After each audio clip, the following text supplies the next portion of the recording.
Hi everyone, सीसा 23 के solution series में ये आरसी का लास्ट वीडियो होने वाला है जिसमें मैं बचे हुए सारे आरसी के पैसेजेस कवर करूंगा क्योंकि हमको अभी मैथ्स के और रीजनिंग के भी कुछ क्वेश्चंस पेंडिंग है, उसको क्विकली कवर करके आगे बढ़ना है जहाँ पे हम लोग प्रैक्टिस क्वेश्चंस और कुछ टॉपिक सी सेट रिलेटेड कवर करेंगे। तो चलो शुरू करते हैं फर्स्ट पैसेज से। This is question number 61। The paradox. Paradox मतलब विरोधाभास. The paradox of choice is illustrated by the story of Buridan's ass. Ass मतलब गधा. Jean Buridan, the 14th century philosopher, wrote about free will मतलब जो मन की इच्छा है वो फ्री तरह से करने की क्षमता या अनुमति. So this philosopher wrote about free will and the inability to choose due to numerous choices and uncertainties. जब न्यूमरस चॉइसेस होते हैं, बहुत ज़्यादा ऑप्शंस या विकल्प हमारे सामने होते हैं और जो अनसर्टेनिटीज होती है उसमें से चूज करने का जो इनेबिलिटी होता है उसके बारे में इसने लिखा है इस फिलोसोफर ने. So in the story a donkey stands between two equally appealing stacks of hay, unable to decide which one to eat, it starves to death. तो बहुत समरी में इन्होंने स्टोरी बताई है कि एक जो गधा था वो दो हे का मतलब उसका जो चारा रहता है उसके दो स्टैक्स के सामने खड़ा था और उसमें से वो because both of them were equally appealing, the donkey was not able to choose कि खाना कौन सा है और ये सोच विचार में ही वो मर गया. Right. Changes in technology and innovation such as smartphones and tablets only exacerbate our glut of choices. तो टेक्नोलॉजी को जो चेंजेस है, इनोवेशंस हो रहे हैं जैसे कि स्मार्टफोन्स है और टैबलेट्स है, उससे इंफॉर्मेशन का या ऑप्शंस का बहुत ज़्यादा भंडार अपने सामने खुल गया है. But they only exacerbate our glut of choices. मतलब जो जितने ज़्यादा चॉइसेस है उसके वजह से होने वाला जो संभ्रम है उसको एक्सासरबेट करता है. एक्सासरबेट मतलब इंक्रीज करता है. बट जब आप ये वर्ड यूज कर रहे हो exacerbate, that is usually used for negative aspects का इंक्रीज. ओके, मतलब आप ये नहीं बोल सकते कि it exacerbated my happiness, but you can say that it exacerbated my problems. तो जनरली जब निगेटिव चीज़ों का इंक्रीज होता है तो ये वर्ड का इस्तेमाल होता है. Constant connectivity and overconsumption of real-time data and social media can leave little room for self-reflection and rest, making decisions more difficult. तो हमारा कांस्टेंट कनेक्टिविटी है और 24 घंटे हमारे हाथों में फ़ोन होता है और जो डेटा है उसका ओवर कंजम्पशन इन द हम लोग हमारे सामने बहुत ज़्यादा डेटा आता रहता है. उसमें से हमको सेल्फ रिफ्लेक्शन मतलब आत्मचिंतन और या विश्राम करने का कोई समय नहीं मिलता या हम नहीं करते, जिसकी वजह से हमको डिसीजन लेना डिफ़िकल्ट हो गया है क्योंकि we are kind of dependent more on the data and more on the options. और डिसीजन लेने के लिए जो आत्मचिंतन करने की या अपने दिमाग को शांत रखने के लिए विश्राम करने की जो ज़रूरत है वो हम लोग नहीं करते. Life is about choices. जीवन विकल्प के बारे में ही है. Right. What you decide at each stage of your life decides how you will live your life. Many people are overwhelmed with attractive life choices yet find themselves unhappy and anxious. तो ये तो पता है अपने को कि कई सारे लोग जिनके सामने बहुत सारे चॉइसेस है, right, specially the rich and famous, वो लोग भी सुसाइड करते हैं. राइट. तो वो भी अनहैप्पी है और एंशियस है. This is the meaning of this sentence. Question देखते हैं. Which one of the following statements best reflects the most logical message implied by the above passage. Message पूछा है, लॉजिकल मैसेज. मॉडर्न टेक्नोलॉजी एनफीबल्स, एनफीबल मतलब weaken, societal structure and makes life difficult. तो इसमें society के structure के बारे में कोई बात नहीं की है. हाँ, मॉडर्न टेक्नोलॉजी का सोसाइटी के स्ट्रक्चर पे क्या इम्पैक्ट होता है उसके बारे में तो कुछ बात नहीं की है. Modern life is full of uncertainties and endless difficult choices. अच्छा, उन्होंने ये भी नहीं बोला है कि ये एंडलेस प्रोसेस है. राइट. दिस वर्ड और this aspect has not been covered anywhere in the passage. Or this whole passage is about choices, right, or our inability to select the right choice. Life की uncertainty के बारे में कुछ नहीं कहा है इस पैसेज में. So that's why this is also not an option. We are influenced by the opinion of others and have no courage to follow our own convictions. ऐसा भी नहीं कहा है इस पैसेज में कि हम लोग दूसरों से ज़्यादा प्रभावित होते हैं और अपनी कन्विक्शन से अपना डिसीजन नहीं ले पाते. हम अपने डिसीजन लेने में असमर्थ होते हैं या बहुत ज़्यादा लंबा समय लगाते हैं क्योंकि हम लोग इनडिसिसिव बन गए हैं because of constant inflow of data and constant connectivity. That is what the passage is saying. लेकिन दूसरों के ओपिनियन से हम लोग इन्फ्लुएंस होते हैं ऐसा तो नहीं कहा है. In our lives having too few choices may not be a good thing, but having too many can be equally as difficult. तो ये अनुमान हम लगा सकते हैं इस पैसेज से. मतलब although it is not directly mentioned in the passage, ये बोल रहा है कि ज़्यादा चॉइस होना भी इक्वली डिफिकल्ट होता है. मतलब कम चॉइस होना तो इक्वली डिफिकल्ट होता ही है, लेकिन अगर किसी के पास ज़रूरत से ज़्यादा चॉइसेस हो तो फिर भी वो एक इक्वली डिफिकल्ट सिचुएशन होती है. So I think the answer to this question is option number D. चलो नेक्स्ट क्वेश्चन देखते हैं. ये थोड़ा सा टेक्निकल पैसेज है. अगर आपको फार्मा इंडस्ट्री के बारे में थोड़ा कुछ पता है तो आपको ये आराम से समझ में आएगा, but if not I will explain it to you. Pharmaceutical patents grant protection to the patentee. Patentee मतलब जिसने पेटेंट लिया है. For the duration of the patent term, मतलब जितने टाइम के लिए वो पेटेंट उसके पास है. तो जो फार्मा का पेटेंट्स है, मतलब मेडिसिन अगर किसी कंपनी ने नए से डिस्कवर किया, जैसे कोविड हो गया तो कोविड का वैक्सीन आ गया, या फिर और कोई मेडिसिन आ गया, स्वाइन फ्लू में टमी फ्लू आ गया, राइट. तो उसके जो पेटेंट्स है उसको प्रोटेक्शन दिया जाता है पेटेंटी को, मतलब फार्मास्यूटिकल कंपनी जिसने वो ड्रग का डिस्कवरी किया है, for the duration of the patent term, कुछ सालों के लिए, जिसको पेटेंट टर्म कहा जाता है. The patent is enjoy the liberty to determine the prices of medicine which is time limited to the period of monopoly but could be unaffordable to the public. तो होता क्या है ना कि ड्रग डिस्कवरी में ये एक साइकिल है. तो बहुत सारे pharma companies research and development करते हैं कई सालों तक. ये 10, 12, 15, 20, 25 कितने भी सालों तक रिसर्च करके एक ड्रग ढूंढ के निकालते हैं, राइट. तो अब जब ये ड्रग निकाला तो ऑब्वियसली इन्होंने इतना जो इन्वेस्टमेंट किया है ना, तो ये ड्रग बेचने का जो पेटेंट है, जो अधिकार है, और उसका जो कॉपीराइट या पेटेंट कहते हैं जनरली प्रोडक्ट्स के लिए, तो वो इसी कंपनी को दिया जाएगा. कोई इसको कॉपी करके बेच नहीं सकता मार्केट में. सो ये जो पीरियड है इसको कहते हैं पेटेंट टर्म. तो ये भी कई सालों तक रहता है कि ये जो ड्रग उन्होंने डिस्कवर किया है वो सिर्फ यही कंपनी इतने सालों तक बेच पाएगी, और उसको प्राइस कितने में करना है ये भी अधिकार इस कंपनी के पास होता है. तो ये स्टेटमेंट क्या कह रहा है कि the patent is enjoy the liberty to determine the price. उनके पास एक फ्रीडम है, लिबर्टी है कि क्या प्राइस में बेचना है, which is time limited to the period of monopoly. So this is the period of monopoly. इसमें कोई और नहीं ये ड्रग बेच सकता है या इसको कॉपी नहीं कर सकता, और इसमें प्राइस भी यही लोग डिसाइड करेंगे, तो इनका तो मोनोपोली रहेगा, right. But could be unaffordable to the public. तो because the company is deciding the price, शायद वो बहुत महंगा कर ले, क्योंकि इन्होंने इसमें जो इतना इन्वेस्टमेंट किया है उसको निकालने के लिए ये प्राइस वो शायद ज़्यादा रख ले, जो अनअफोर्डेबल बन सकता है पब्लिक के लिए. Such patent protection offered to the patentees is believed to benefit the public over the longer term through innovations and research and development, although it comes at a cost in the nature of a higher prices for the patented medicine. So obviously ये जो patent protection इस company को दिया जाता है उसकी वजह से पब्लिक का बेनिफिट क्या है कि उनको एक अनडिस्कवर्ड कोई डिसीज जिस पे कोई मेडिसिन नहीं है उसके लिए उनके पास एक मेडिसिन आ गया. सो ऑब्वियसली पब्लिक का फ़ायदा तो है, लेकिन वो फ़ायदा एक प्राइस या कॉस्ट के ऊपर आता है. उनको वो ड्रग का हायर प्राइस पे करना पड़ता है, right, for the patented medicine. The patent regime and price protection, मतलब दिस होल प्रोसेस और mechanism is called patent regime and price protection, मतलब इनको जो प्रोटेक्शन मिलता है उनके प्राइस के लिए through a legally validated high price for the medicine during the currency of the patent. Currency मतलब जब तक वो एक्टिव है उनके पास पेटेंट, राइट. करंट मतलब वो करंट होना चाहिए, जैसे हम लोग करंट अफेयर बोलते हैं.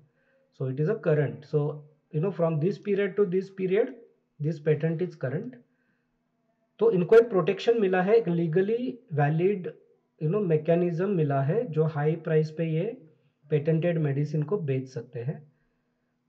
It provides the patentee with a legitimate mechanism to get returns on the cost incurred in innovation and research. तो ये जो innovation and research उन्होंने किया है उसका कॉस्ट रिकवर करने के लिए ये एक वैलिड, लीगली वैलिडेटेड और एक्सेप्टेड मैकेनिज्म है। इस तरह से फार्मास्यूटिकल कंपनीज काम करती है। तो अगर इसमें मतलब आपको कुछ भी अगर पहले से पता नहीं है पेटेंट्स के बारे में, फार्मा इंडस्ट्री के बारे में, तो थोड़ा सा मुश्किल हो सकता है इसको समझने में, इसलिए मैंने थोड़ा डायग्राम निकाल के आपको एक्सप्लेन किया। चलो क्वेश्चन देखते हैं। Based on the above passage, the following assumptions have been made. Patent protection given to patentees puts a huge burden on public's purchasing power in accessing patented medicines. ये भी कहा गया है, कई एक दो बार पैसेज में कहा गया है कि प्राइसेस ज़्यादा होने की वजह से पब्लिक के ऊपर बर्डन आ सकता है। और ये प्राइस क्यों बढ़ता है? क्योंकि इनका मोनोपोली है पेटेंट प्रोटेक्शन की वजह से, कोई और कॉम्पिटिटर उसमें आ नहीं सकता। So obviously this seems to be a valid assumption. Dependence on the other countries for pharmaceutical products is a huge burden for developing and poor countries. Other countries और imports, इसके बारे में कुछ भी नहीं कहा गया है। Providing medicines to the public at an affordable price is a key goal during the public health policy design in many countries. Public health policy design के बारे में और उसको prices affordable रखने के बारे में, पॉलिसी के बारे में इस पैराग्राफ में कुछ भी नहीं कहा गया है। Governments need to find an appropriate balance. So obviously मतलब if I am in a hurry in a exam, अगर मुझे इसके बारे में कॉन्फिडेंस है तो मैं सीधा बी मार्क करके आ जाऊंगा, क्योंकि बाकी कुछ ऑप्शन है नहीं, मैंने 2 को भी खारिज कर दिया। लेकिन हम लोग देखते हैं। Governments need to find an appropriate balance between the rights of patentees and the requirements of the patients. ये assumption हम लोग निकाल सकते हैं इसके ऊपर, क्योंकि कई बार उसके बारे में बात की गई है कि एक कन्फ्लिक्ट होता है कि इनको अपना कॉस्ट भी रिकवर करना है और पब्लिक के लिए अफोर्डेबिलिटी भी रखना चाहिए पेटेंट पीरियड में। तो ये जो बैलेंस है, तो ये बैलेंस को रखना के लिए गवर्नमेंट कुछ कर सकती है। They need to find an appropriate balance, क्योंकि ये थोड़ा अनकंट्रोल्ड हो सकता है, राइट, कि बहुत ज़्यादा प्राइसेस रख दे तो पब्लिक के लिए अफोर्डेबिलिटी कम हो जाती है। So answer to this question is option number B. चलो नेक्स्ट क्वेश्चन देखते हैं। India should ensure the growth of the digital economy while keeping personal data of citizens secure and protected. Obviously digital economy का मतलब आपको पता होगा, right, कि बहुत सारे इकोनॉमिकल ट्रांजैक्शन आजकल हम लोग जो करते हैं यूपीआई के थ्रू, ऑनलाइन बैंकिंग के through, that's the aspect of digital economy. लेकिन उसमें पर्सनल डेटा ऑफ सिटीजन्स, हमारा जो पर्सनल डेटा है उसको सिक्योर और प्रोटेक्टेड रखना, उसका प्रोटेक्शन को इंश्योर करना बहुत ज़्यादा इंपॉर्टेंट है। और ये इंडिया के बारे में पैसेज है। So India should ensure the growth of the digital economy. एक तरफ करना है हमको डिजिटल इंडिया, डिजिटल इकोनॉमी को बढ़ाना है, लेकिन पर्सनल डेटा का सेफ्टी बहुत इंपॉर्टेंट है। No one will innovate in a surveillance oriented environment और in a place where an individual's personal information is compromised. कई सारे स्टार्टअप्स है या जो कुछ भी इनोवेशंस डिजिटल इकोनॉमी में आ रहे हैं, वो कोई नहीं करेगा अगर उनको पता चल जाए कि कोई उनको सर्विलियंस कर रहा है, राइट, मतलब उनके ऊपर नज़र रख रहा है। ऐसा कोई गवर्नमेंट का पॉलिसीज है जिसकी वजह से उनको डेटा फर्निश करना पड़ रहा है, या फिर बहुत सारा इलेक्ट्रॉनिक सर्विलियंस भी हो सकता है ना। आपके ईमेल टैप हो सकते हैं, आपका व्हाट्सएप टैप हो सकता है, आपके फ़ोन टैप हो सकते हैं। सो अगर उस तरह का एनवायरनमेंट है कि जहाँ पे अपना पर्सनल इंफॉर्मेशन डेटा कॉम्प्रोमाइज हो रहा है, मतलब लीक हो रहा है या किसी और को हाथों में जा रहा है, तो ये सब एनवायरनमेंट में, निगेटिव एनवायरनमेंट में इनोवेशन करना बहुत मुश्किल हो जाएगा, कोई करेगा नहीं। The ultimate control of data must reside with the individuals who generate it. They should be enable to use, restrict and monetise it as the wish.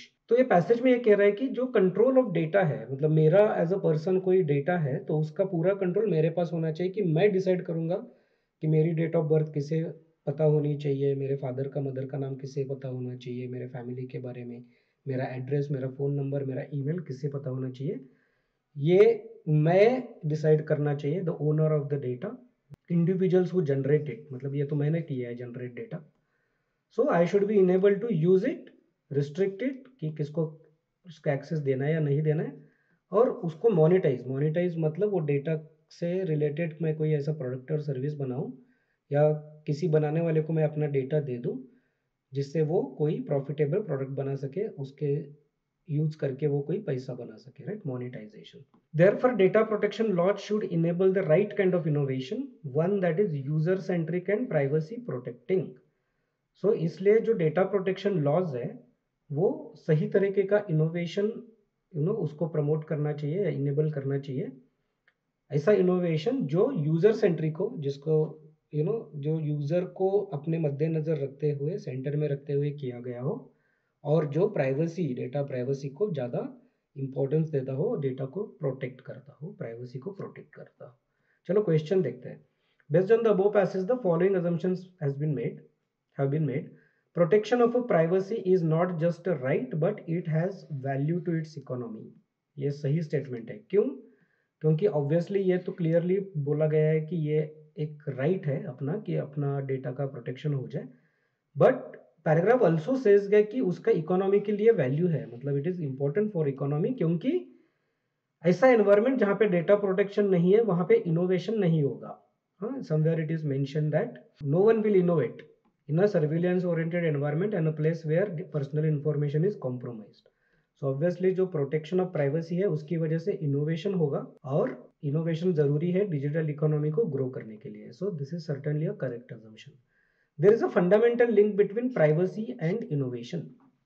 ये पैराग्राफ में कहा गया है, सेम काइंड ऑफ मैसेज और statement, कि अगर privacy नहीं है तो इनोवेशन नहीं होगा, और अगर इनोवेशन करना है तो डेटा प्रोटेक्शन, डेटा प्राइवेसी, उसके रिलेटेड लॉज, इनको स्ट्रिक्ट बनाना पड़ेगा। एक बहुत ही सिक्योर और डेटा प्रोटेक्शन से प्रोटोकॉल जहाँ पे अच्छी तरह से फॉलो किए जाए, ऐसा एनवायरनमेंट बनाना पड़ेगा।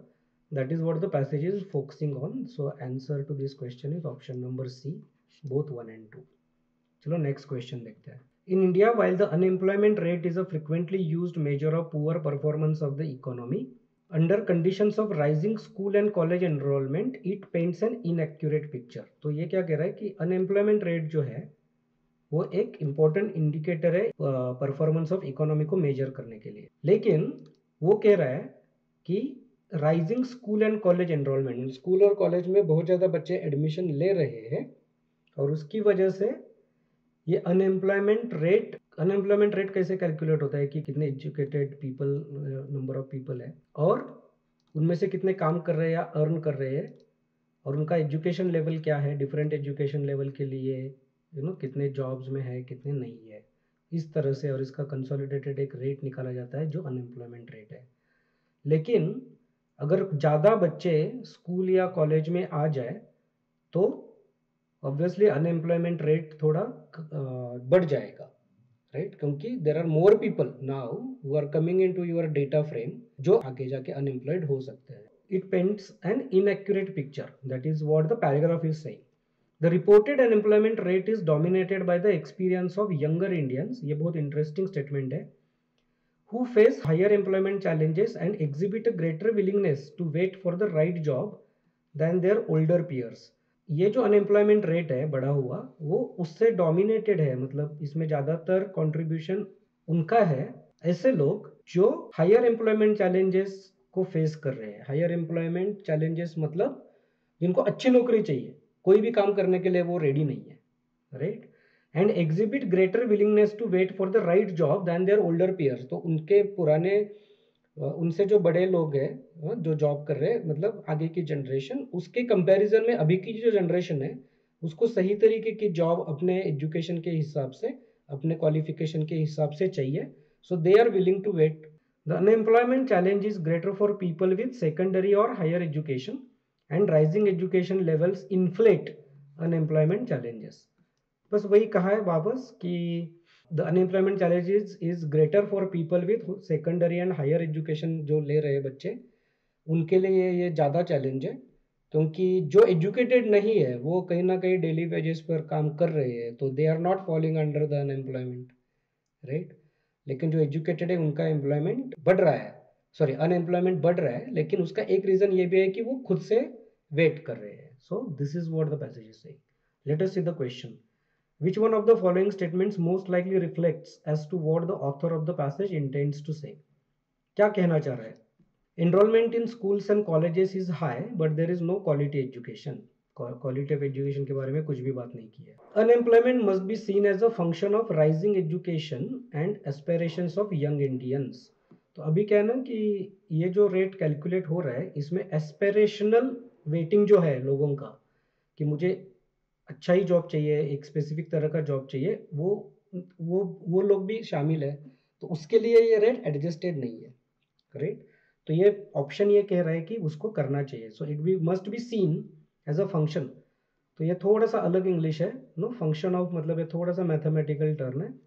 Function of x is something like, for example this, इसका मतलब the value of this is dependent on this calculation. अगर आप राइजिंग एजुकेशन को ये मान लो एक्स स्क्वायर मान लो, और एस्पिरेशंस ऑफ यंग इंडियंस को 2x मान लो, तो ये अनएम्प्लॉयमेंट रेट फंक्शन बन गया उसका। मतलब ये मैं एक एग्जांपल दे रहा हूँ, ऐसे नहीं है, but basically this is what it means कि this term unemployment rate is dependent on what is the value of this and this.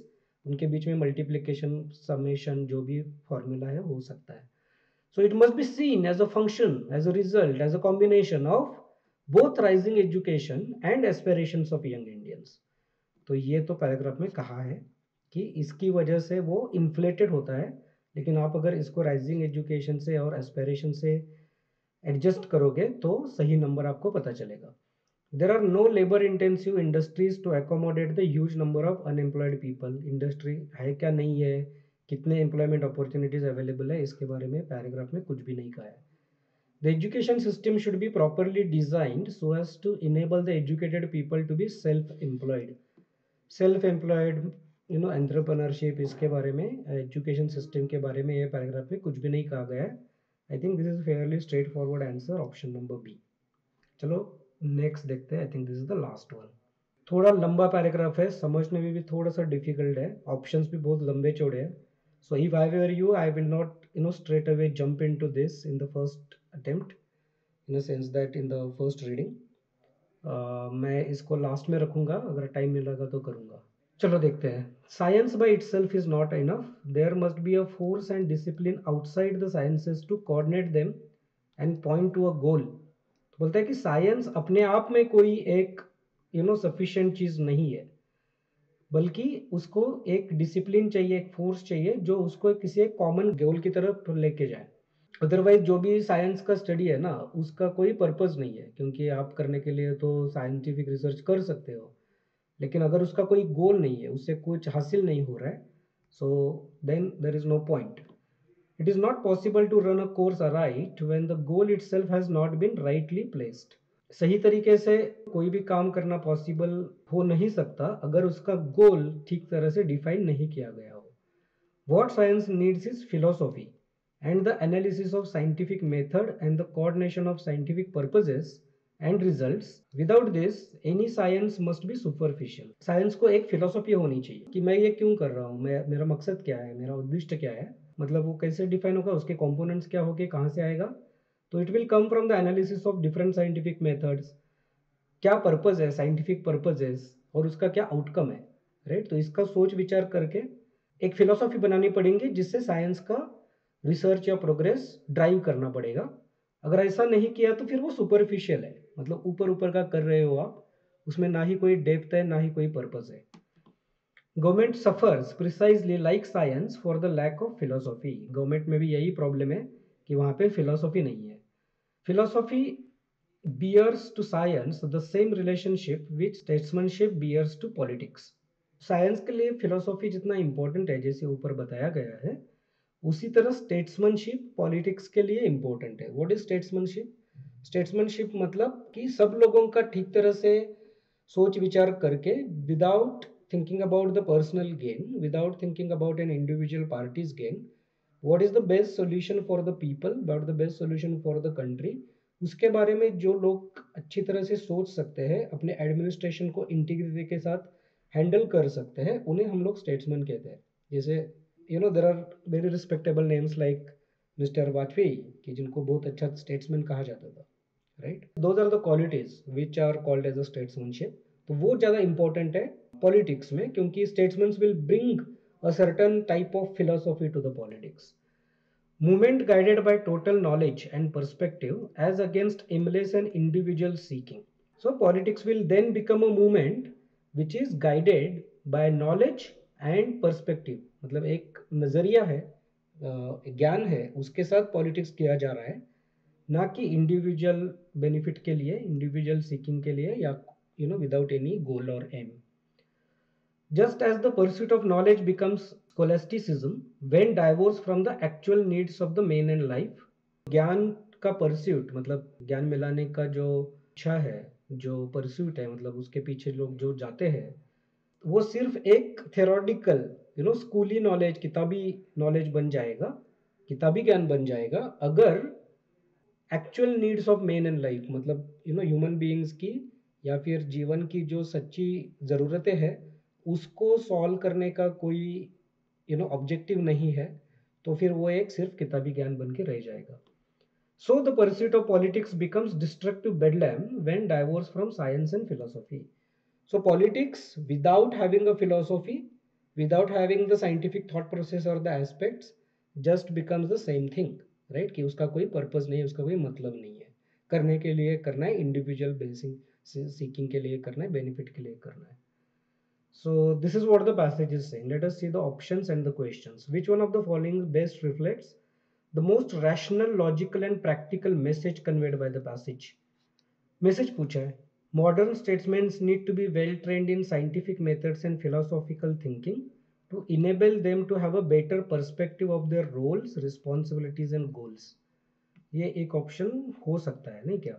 क्योंकि स्टेट्समैन को फिलोसॉफिकल थिंकिंग होना चाहिए, एक कोई उसकी काम करने की फिलोसॉफी होनी चाहिए. और ये बोल रहा है कि उनको फिर अगर हमने ट्रेन किया कि फिलोसॉफिकल थिंकिंग में, साइंटिफिक मेथड्स में, लॉजिकल थिंकिंग में, तो उनको अपना रोल, अपनी रिस्पॉन्सिबिलिटीज और अपने पर्पस, अपने गोल्स को अच्छी तरह समझने में मदद होगी.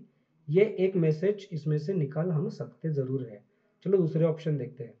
It is not desirable to have governments managed by empirical statesman unless well mixed with others who are grounded in learning and reflect wisdom. Empirical मतलब practical, okay? तो it is not desirable to have governments managed by, ऐसा तो नहीं कहा है कि जो practical लोग हैं उनसे गवर्नमेंट नहीं होना चाहिए, उनके बारे में ये पैसेज में बात ही नहीं की गई है. और गवर्नमेंट स्ट्रक्चर की उसमें कौन होना चाहिए, कौन कैसा होना चाहिए, इस तरह से कोई भी डिस्कशन इस पैसेज में नहीं है. As the statement bureaucrats are the products of the society, it is desirable to have a system of education in a society that focuses on training its citizens in scientific method and philosophical thinking from a very early age. School से सिखाना चाहिए, education system में incorporate करना चाहिए, इसके बारे में कोई बात नहीं की है. It is desirable that all scientist need to be philosophers as well to make their work goal orientated and thus purposeful and useful to the society. ये एक्चुअली साइंटिस्ट के बारे में है ही नहीं, साइंस के बारे में है ना, कि साइंस के लिए, साइंटिफिक रिसर्च के लिए एक पर्पस होना चाहिए, लेकिन उनको हर साइंटिस्ट को फिलोसोफर होना चाहिए, नहीं होना चाहिए, ऐसा कुछ भी नहीं कहा है. See other three options little confusing I must say, कि basically this paragraph is little kind of tricky to understand और उसमें से उसको इंटरप्रेट करना. लेकिन given the words in the options and what the options are trying to convey, I think A is the best suited option or the message that we can draw upon. Okay, so this is the answer. With this, I have completed all the passages of RC from 23 paper. I will also quickly now complete all the questions from maths and reasoning from 23, and then I will move to some practice questions, individual topics, especially difficult topics like number system, permutations, combinations, probability, etc. और मैं चुन चुन के अच्छे अच्छे सवाल लाके आपके साथ सॉल्व करूँगा. हमने animated series of videos for geography भी शुरू की है, जो बहुत ही सुंदर वीडियो है. आप ज़रूर हमारे चैनल को सब्सक्राइब करना, आपको इसका ज़रूर फ़ायदा होगा. Thank you for watching this video. I will see in the next one.